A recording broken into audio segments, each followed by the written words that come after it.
January 24, 1989.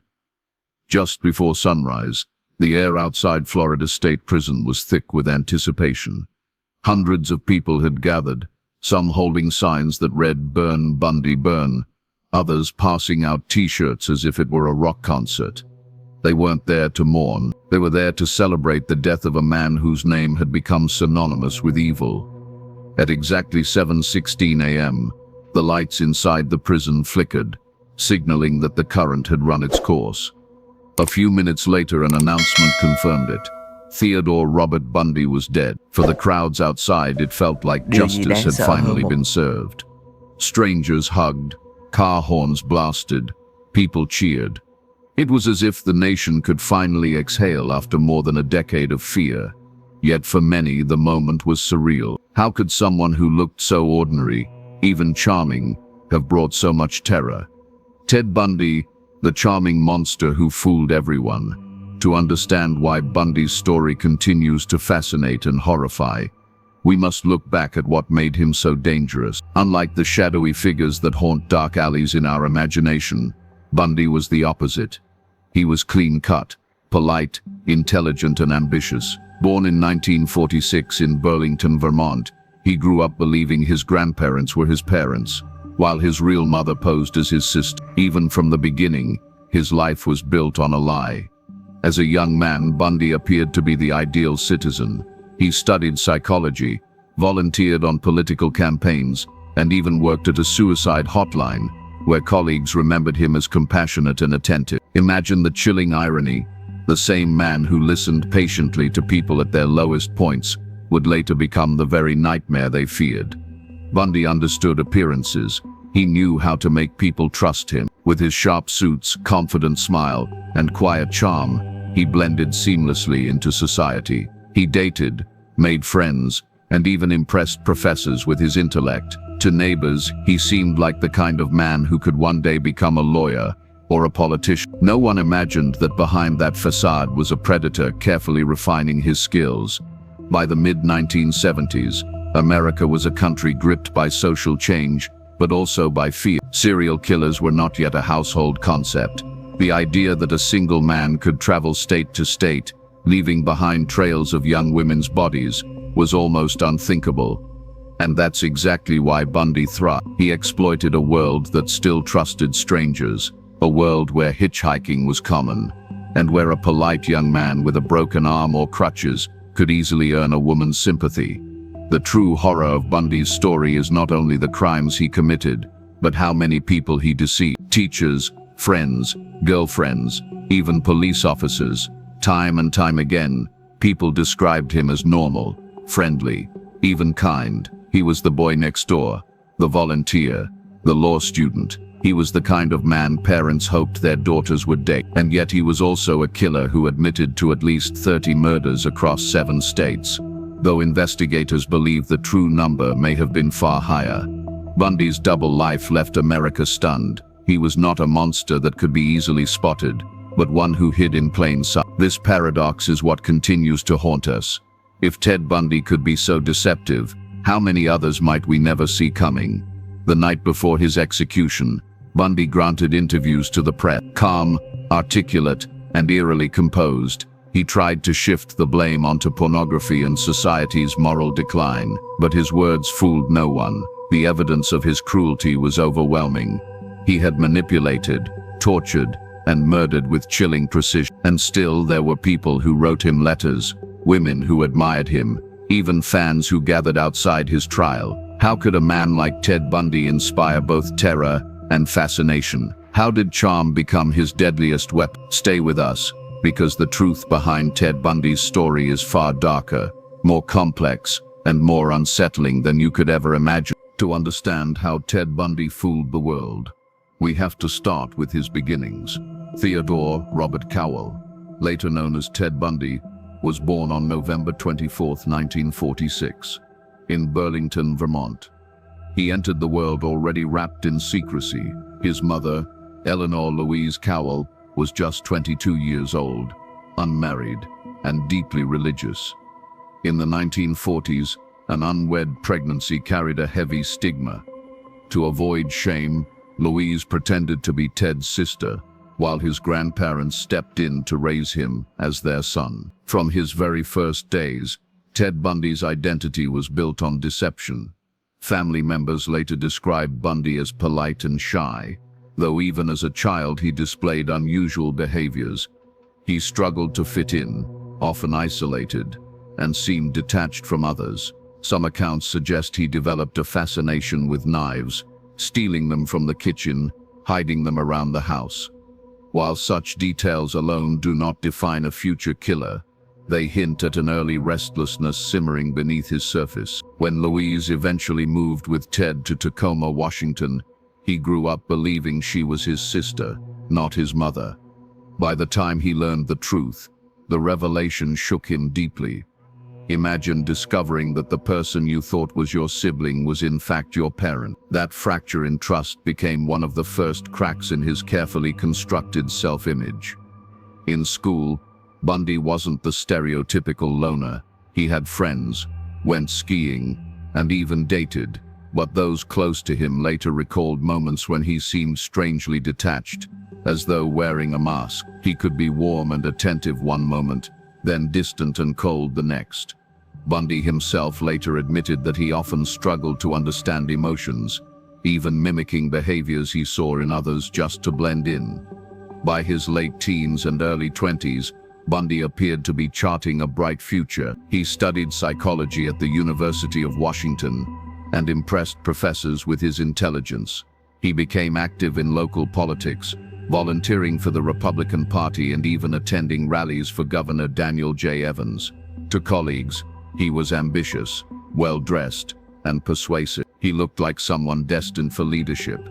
And yet, even during these years of promise, shadows lingered.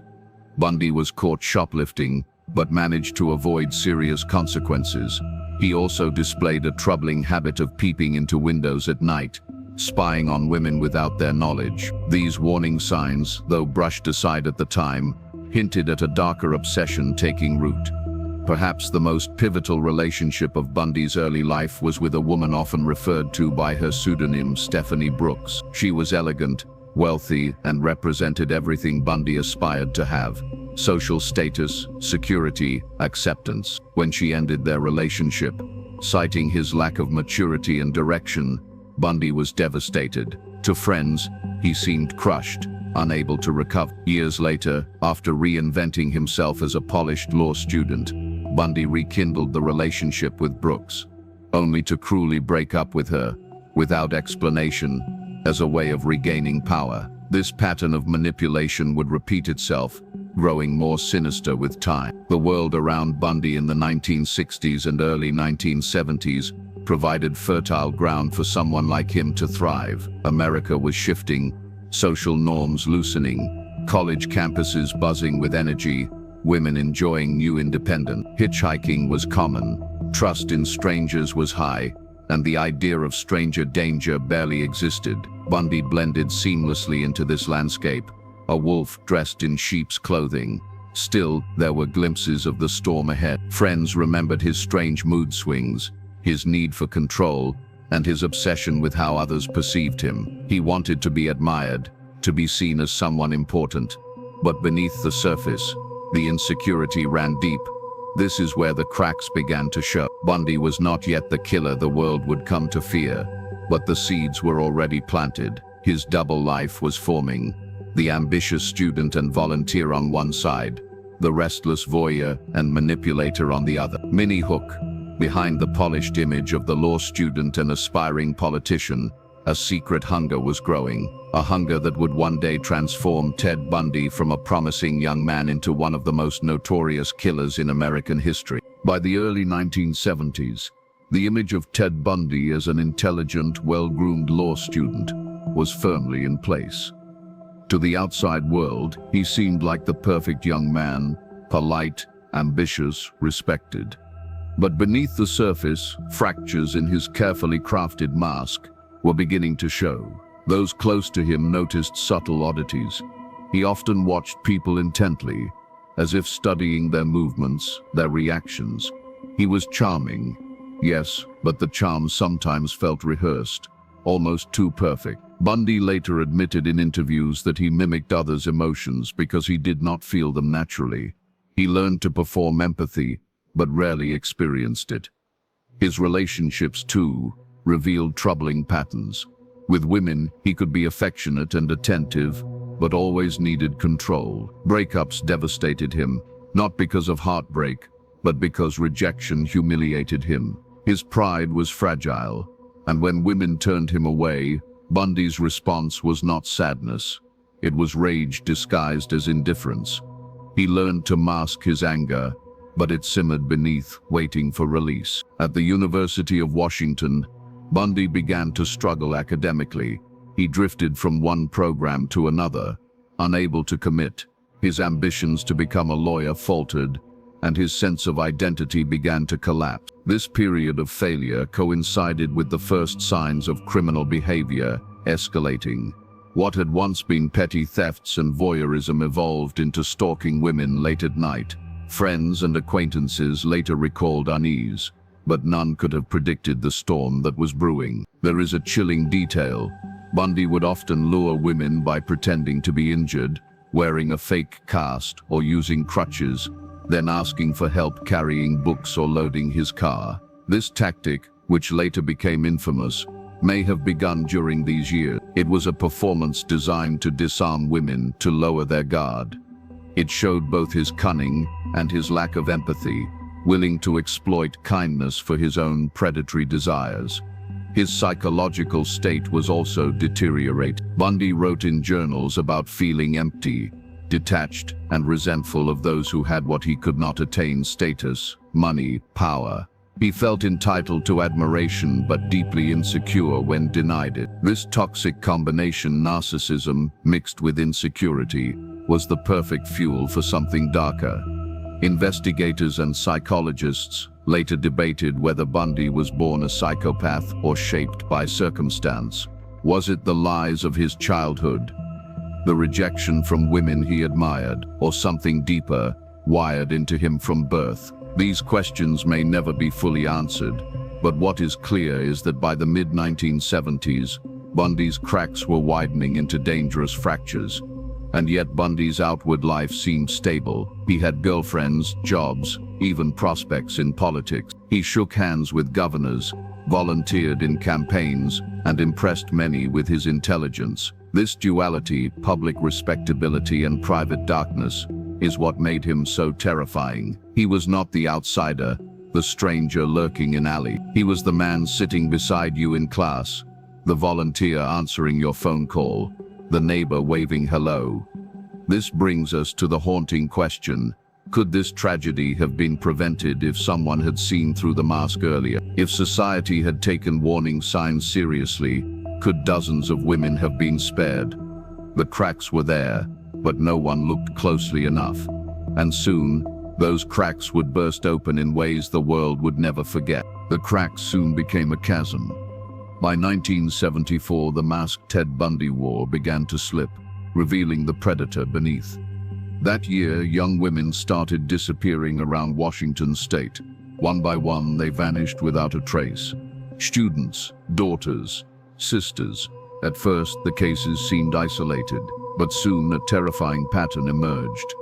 On January 4, 1974, Bundy broke into the basement apartment of an 18-year-old University of Washington student named Karen Sparks. He attacked her brutally with a metal rod, leaving her with permanent brain damage. She survived, but her life was shattered. This was the first known attack, and it was only the beginning. Over the following months, women disappeared at an alarming rate. Bundy often approached them in broad daylight, feigning injury or asking for help with his car. His charm was disarming. Who could refuse a polite young man with a broken arm? But once the women were alone with him, kindness turned to terror. The abductions escalated to murders. Bodies were later found in remote wooded areas, showing signs of sexual assault, mutilation, and extreme violence. Bundy's control over his victims extended beyond death. He often revisited the crime scenes, a chilling testament to his compulsions. Perhaps the most infamous moment came on July 14, 1974, at Lake Sammamish State Park. It was a sunny summer afternoon. Crowds of families gathered by the water, unaware that among them prowled a predator. Bundy introduced himself simply as Ted, wearing a sling, asking women to help him load a sailboat. Witnesses later recalled how he charmed not one but several women that day. Two of them, Janice Ott and Denise Nasland, never returned home. Their remains were found together months later. By now, fear gripped the region. Women no longer felt safe walking alone. Parents warned daughters not to talk to strangers.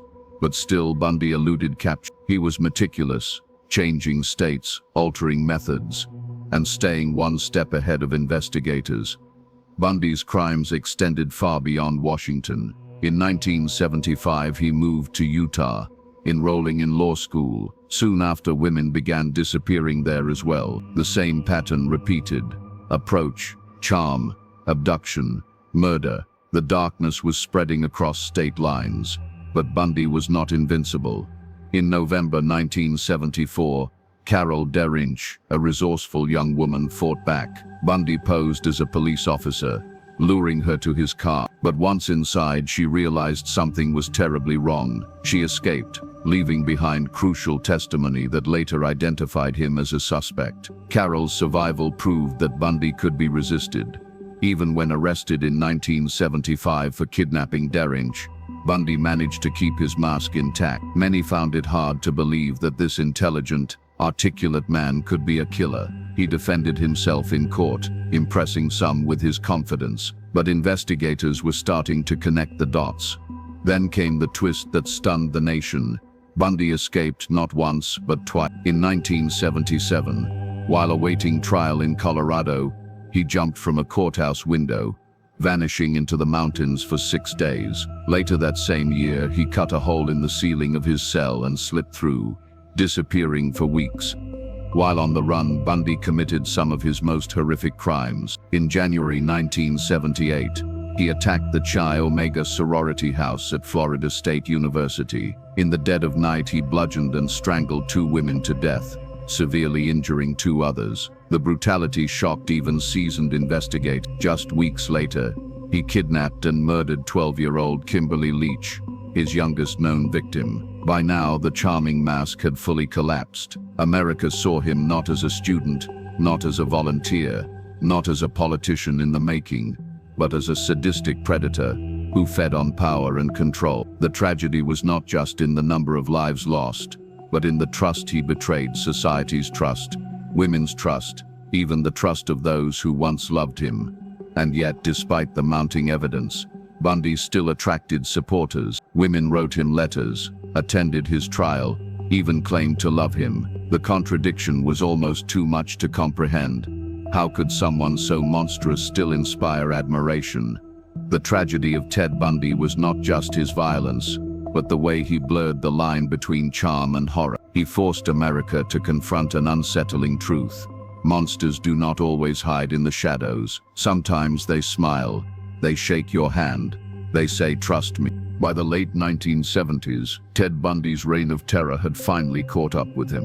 After his second escape and subsequent murders in Florida, authorities were determined to bring him to justice. His arrest in February 1978 marked the beginning of one of the most infamous trials in American history. The trial for the Chi Omega murders was unprecedented. Cameras were allowed inside the courtroom, turning the proceedings into a media spectacle. For the first time, millions of Americans could watch a serial killer defend himself in real time. Bundy, true to form, chose to act as his own attorney. Dressed neatly in a suit, he cross-examined witnesses, challenged prosecutors, and addressed the judge with confidence. To some, it was shocking to see the same man accused of unimaginable violence speak with charm and poise.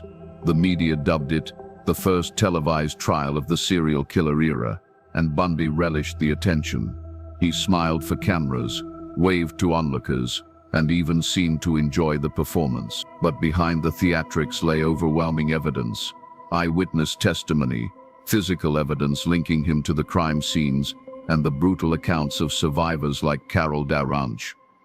Public opinion was sharply divided. Many were horrified, convinced of his guilt, yet others, particularly some women, were inexplicably drawn to him. Letters poured in, admirers attended the hearings, and Bundy even received marriage proposals. It was a disturbing phenomenon. The killer as celebrity. In a twist that shocked observers, Bundy actually used the trial to propose marriage. During the testimony of former co-worker Carol Ann Boone, whom he had dated years earlier, Bundy invoked a Florida law that considered a declaration of marriage in front of a judge as legally binding. "I do hereby marry you," he said in court, effectively wedding Boone on live television. She later bore his daughter. The surreal moment blurred the line between crime and spectacle, turning the courtroom into a stage for Bundy's manipulations. The defense could not withstand the evidence. In 1979, Bundy was convicted of the Chi Omega murders and sentenced to death. 2 years later, he received a second death sentence for the murder of 12-year-old Kimberly Leach. For Bundy, the facade had crumbled. For America, the trial was both a relief and a nightmare, a final confirmation of his guilt, but also a haunting look at how charisma could coexist with savagery. The fallout extended beyond Bundy himself. The case raised disturbing questions about how law enforcement had failed to catch him earlier. Despite multiple arrests and escapes, police from different states struggled to share information, a flaw that Bundy exploited. His crimes helped push for the creation of better databases and interstate cooperation in future investigations. But the most unsettling legacy was cultural. Bundy forced the public to confront uncomfortable truths about human psychology. Why did so many fail to see the danger? Why did women write him love letters? Why did his courtroom antics captivate a nation? Was Bundy a manipulative genius, or was society complicit in glamorizing him? In his final days, Bundy revealed something few expected, confessions that hinted at dozens more victims than ever confirmed. Even in death, he held secrets that may never be fully uncovered. January 24, 1989. As the currents surged through Ted Bundy's body, a chapter of horror finally closed. But the echoes of his crimes still haunt America. Bundy was executed, but his shadow lingers in every conversation about trust, deception, and the hidden darkness inside seemingly ordinary people. For survivors and families of victims, there was no real closure. Justice had been served, but nothing could erase the empty seats at dinner tables, the stolen futures of daughters, sisters, and friends. Bundy left behind not only grief, but also an unsettling question. How many other charming monsters might still walk among us, unseen? His story forced America to look inward. How could a man so admired by neighbors, girlfriends, even colleagues, hide such monstrous violence? How did a society fail to recognize the danger, even when warning signs flickered for years? And perhaps most disturbingly, why did some choose to admire him, even after his guilt was undeniable? The case of Ted Bundy became more than a true crime story. It became a cautionary tale about human nature. It reminded us that evil does not always wear a mask of ugliness. Sometimes, it wears a smile, holds a door open, offers to help, and waits for you to let your guard down. Even decades later, Bundy's name sparks debate. Was he born evil, or shaped by rejection and lies? Could he have been stopped earlier? These questions do not have easy answers, but what you know is that Bundy shattered illusions. He showed us that danger can look ordinary, that sometimes the person you least suspect is the one you should fear most. So tonight, ask yourself, who was Ted Bundy to you? A cold-blooded killer, a manipulative genius, or a tragic warning about trust? And if you want to explore another story of family, betrayal, and a tragedy that shook America, don't miss our next video, because sometimes the most terrifying monsters are not strangers in the dark, but people we thought we knew.